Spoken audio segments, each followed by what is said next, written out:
Hello guys, how are you today? So today I'll be explaining the past paper questions from the AP Chem exam. So my friends, thanks to them, they sat and they selected the question and their answers, and now I have them right here in front of me. So let us start with the first question. The only common oxide of zinc has the formula ZnO. Write the electronic configuration for zinc atom in its ground state. In its ground state, zinc will be, first of all, what's the atomic number of zinc? Zinc has an atomic number of 30. So it's gonna be 1s2, 2s2, 2p6, 3s2, 3p6, 4s2, this is now 20, 3d10. Now this is the electronic configuration of a zinc atom in its ground state. Perfect. This is part I. We'll move on to part II. What does it say? It says, from which sublevel are electrons removed when a zinc atom in the ground state is oxidized? So because it ends with a d subshell, we will remove the electrons from the 4s sublevel. So the answer here is 4s sublevel. We'll move on now to part B. Part B and C. What does it say in parts B and C? In part B, it says, write the complete electron configuration for the Na plus ion in the ground state. So the complete configuration for the Na plus ion, first of all, I prefer to write for Na. So Na is 11. If we write the configuration, it's gonna be 1s2, 2s2, 2p6, 3s1. Now we remove an electron, so it becomes Na plus. So that means the configuration for Na plus ion in the ground state is 1s2, 2s2, and 2p6. Now part C, what does it say? It says, using principles of atomic structure, explain why the Na plus ion is larger than the Li plus ion. Now, regarding the Na plus ion, what's the configuration? It's 1s2, 2s2, 2p6. But regarding the lithium ion, the configuration is 1s2 only.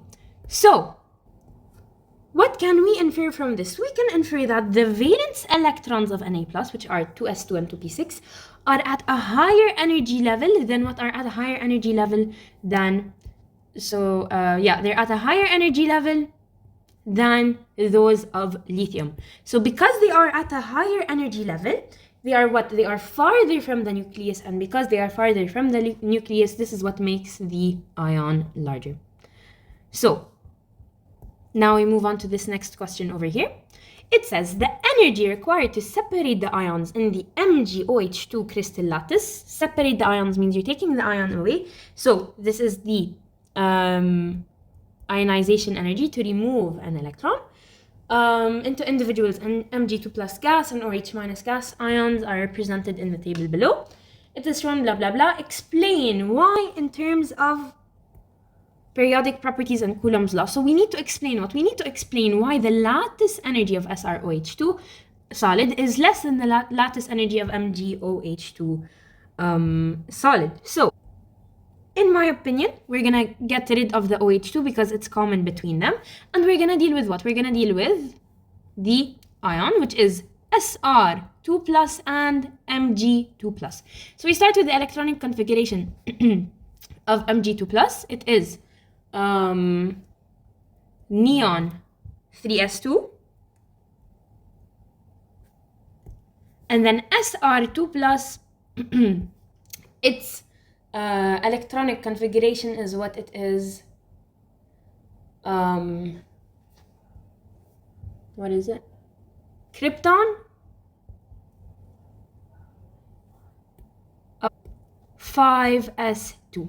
So what can we notice from this? From this, we notice, first of all, what? The energy level, the nuclear charge, and the shielding effect. So what do we notice first of all? For magnesium, the energy level is less than that of strontium. The nuclear charge of strontium is greater than that of magnesium, and the shielding effect of magnesium is less than that of strontium. So as you can see, all of these add up to tell us what? To tell us that the atomic radius of strontium is greater, is greater than the atomic radius of magnesium. Now, is this what they stated? No, we explained it in general, but they said explain why in terms of periodic properties and Coulomb's law. So we did explain based on periodic properties about the shielding effect, the nuclear charge, and the energy level. Now we need to use Coulomb's law to explain it. So very simply, we know that the force, according to Coulomb's law, the force is equal to K Q1, which is charge 1, times Q2 over what? Over R squared. So we said that for strontium, is it strontium? Yeah, for strontium, the atomic radius increases. So if the atomic radius decreases, that means the force is gonna decrease. Why? Because the force and the atomic radius, or the square of the atomic radius, are inversely proportional. Because they are inversely proportional, that means that the greater the distance, the less the force. Okay, so that is why strontium hydroxide has a lower lattice energy than magnesium hydroxide. Now, we'll move on to 3. What does it say in question 3? So for question 3, we have 3, A, B, and C. It says, write the ground state electron configuration for the Fe2 plus ion. So very simply, let us do it together. It's gonna be 1s2, because Fe is 26, right? So Fe2 plus is gonna be 1s2, then 2s2, 2p6, 3s2, 3p6, 4s2, and 3d10. This is of what? Of iron originally, but then we took away 2 electrons, and because it ends with a d orbital, we will take away the electrons from the s. So this is what the ionic what the ion electron configuration looks like. Now, part B.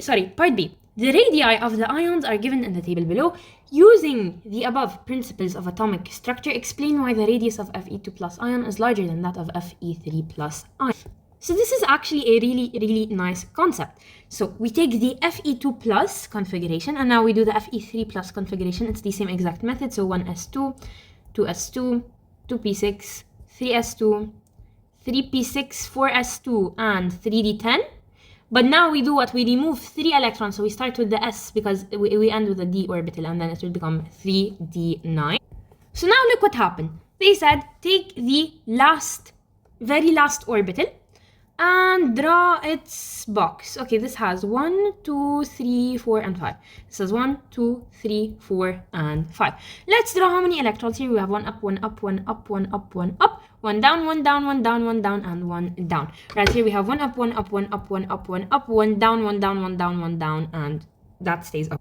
Now we can see that Fe2 plus, has a greater number of electrons in the valence shell. Due to this, there will be greater electron-to-electron repulsions, right? So it will be greater and greater. And because of the greater and greater electron repulsions, this will cause an increase in the atomic or ionic radius. Let's say ionic radius. Now over here, there's gonna be less electron-to-electron repulsion. So they're all gonna act together on this single electron. So it's only gonna push this electron away, whereas the rest are more closely attracted. So what happens then in this scenario is that the atomic or the ionic, the ionic radius is gonna decrease, okay? So what you need to say is that the greater number of electrons in the shell of Fe2 plus results in greater electron-electron repulsion within that shell, leading to what? Leading to a larger radius. So now, we'll move on to part C. It says Fe3 plus ions interact more strongly with water molecules in aqueous solution than Fe2 plus ions do. Give one reason for this stronger interaction. So we can very simply explain this how, okay, I think this is a different question. We can very simply explain this how by 2 ways. First way being Coulomb's law, that F equals KQ1 Q2 over R squared, in which we state that because Fe has a greater charge, we're increasing the charge, thus the force is gonna what? It's gonna increase, that's why it will react more strongly. Or we could say that Fe3 plus has a smaller radius, right? And this smaller radius will allow it to react with a water molecule. Now we'll move on to question number 7. What does it say? It says, okay, this we don't have it, so we're gonna ignore it. It says, complete the photoelectron spectrum of an element represented above, and we need to we need to identify the element. So we can say that this is 2 electrons, this is 2 electrons, and this is how many electrons? This is 3 electrons. So it's gonna be 1s2, because we always start with 1s, then 2s2, and then 2p3. So in total, how many electrons is that? That's 2 plus 2 plus 3, which is 7 electrons, and 7 electrons means that there's gonna be what? 7 protons as well, because we're dealing with what? We're dealing with an element, okay, not an ion, like the atom, okay? So which one has 7 protons? It's gonna be very simply the element N, which is nitrogen. Okay, so all of this, we answered it, including this. Now we move on to question number 2. What does it say? It says, answer the following questions relating to the chemistry of halogens. The molecular formulas of diatomic bromine, chlorine, fluorine, and iodine are written below. Circle the formula of the molecule that has the longest bond length and justify your choice in terms of atomic structure. So these are all what? They are all in the same group. So what did we say about a group? We said that as we go down a group, what happens? As we go down a group, the nuclear charge increases, the energy level increases, and the shielding effect increases. And all of this is gonna what? It's gonna increase the atomic radius. That means in this scenario, I2, which is at the bottom of the group, will have what? Will have the longest bond length. Now, if they ask you why, you should say because the nuclear charge increased, the energy level is increased, the shielding effect increased. That's why the atomic radius increases. So then it is gonna be what? It's gonna be larger than the other atoms. Now, what did they show us? They showed us the complete photoelectron spectrum of an element in its ground state is represented below. Based on the spectrum, write the ground state electron configuration of the element. So it's gonna be what? It's gonna be 1s2. Let's say this is 2. So that means this is 4. And this is how much? This is 6. So 1s2, 2s2, 2p6, 3s2, 3p6, and 4s2. This very simply we can see it to be what? We can see it to have, first of all, 20 electrons, and this causes it to have what? This causes it to this causes it to be what? This causes it to have 20 protons, which then causes it to be what? It causes it to be calcium. Okay, so we wrote the ground state electron configuration, which is all of this, and we identified the element to be calcium. Now, part B, calculate the wavelength in meters of electromagnetic radiation needed to move an electron from the valence shell of an atom of the element. So we need to remove 1 electron from the valence shell of an atom. What's the equation of energy? Energy is equal to Planck's constant times the frequency, and frequency is the speed of light over the wavelength. So that means if you substitute frequency, it's gonna be Planck's constant times the speed of light over the wavelength. So we are looking for what? We are looking for the wavelength. So we need to make the wavelength the subject. In this scenario, it's gonna be wavelength now. If you move it there, it's going to be wavelength times energy is Planck's constant times the speed of light. So move energy there. It's going to be now that wavelength is equal to Planck's constant times the speed of light over the energy. So all we need to do now is substitute. Planck's constant is 6.626 times 10 to the power of minus 34 times the speed of light, which is 3 times 10 to the power of 8 meters per second, over the energy required to remove from the valence electrons, which in this scenario is 0.980 times 10 to the power of minus 18. Now, after solving, you're supposed to get your answer, which makes lambda approximately 2.03 times 10 to the power of minus 7 meters. Perfect. So that is for part B. These are the answers, calcium, blah, blah, blah. Now, we move on to question number 2. What does it say? It says, answer the following questions about the element Si and some of its compounds. The mass spectrum of a pure sample of silicon is shown below. Okay, what does it say? How many protons and how many neutrons are there in the nucleus of an atom of the most abundant isotope of Si? The most abundant has a mass number of 28, right? So, we know that silicon is 14 and it has a mass number of 28, the most abundant. So that means it has 14 protons and how many neutrons? It has 28 minus 14, which is 14 neutrons. So it has 14 protons and 14 neutrons. Let us now write the ground state electronic configuration of Si, it's gonna be neon 3s2 3p2. Okay, perfect. Part G, a partial photoelectron spectrum of pure Si is shown below. On the spectrum, draw the missing peak that corresponds to the electrons in the 3p sub level. So we are still missing something because we said in the electron configuration it was 3s2, 3p2. And here, where did we stop? We stopped at 3s2. So we need to draw another peak, which is what? Which is the 3p2. So we will draw it like this because it has 2 electrons. Perfect. Now, part H, what does it say? In part H, it says, using principles of atomic structure, explain why the first ionization of energy of Ge, germanium, where is Ge? Okay, is lower than that of silicon Si. First of all, silicon Si, we said it is what? It is neon 3s2 3p2, whereas germanium, Ge, what is it? Germanium, it is gonna be argon 4s2 3d10 and 4p2. So this is the germanium structure. Now, the ionization energy of germanium compared to silicon. First thing we need to pay attention to is the nuclear charge. Silicon and germanium. Germanium has a higher nuclear charge than silicon. Energy level, it has a higher energy level than silicon. And what? And the shielding effect, of course, it has what? It has a higher shielding effect than silicon. So because of all of this, we can state that the atomic radius will increase, and when the atomic radius increases, the distance from the nucleus increases, and when the distance from the nucleus increases, this will cause what? This will cause it will cause for it to be easier to take away an electron, so it will be easier to remove an electron. So thus, the first ionization energy of germanium is lower than that of silicon. We'll move on to point I. A single photon with a wavelength of 4.00 times 10 to the power of minus 7 meters is absorbed by the Si sample. Calculate the energy of the photon in joules. What do they need? They need the energy of the photon in joules, and they gave us what? They gave us the wavelength. So it's the equation. Its energy is equal to Planck's constant times the speed of light over frequency. So energy, which we need to find, is Planck's constant, 6.626 times 10 to the power of minus 34, multiplied by the speed of light, which is 3 times 10 to the power of 8, all of it over what? Over 4 times 10 to the power of minus 7. So we need to put this on the calculator to solve it, and we will get an approximate answer of 4.97 times 10 to the power of what? To the power of minus 19 joules.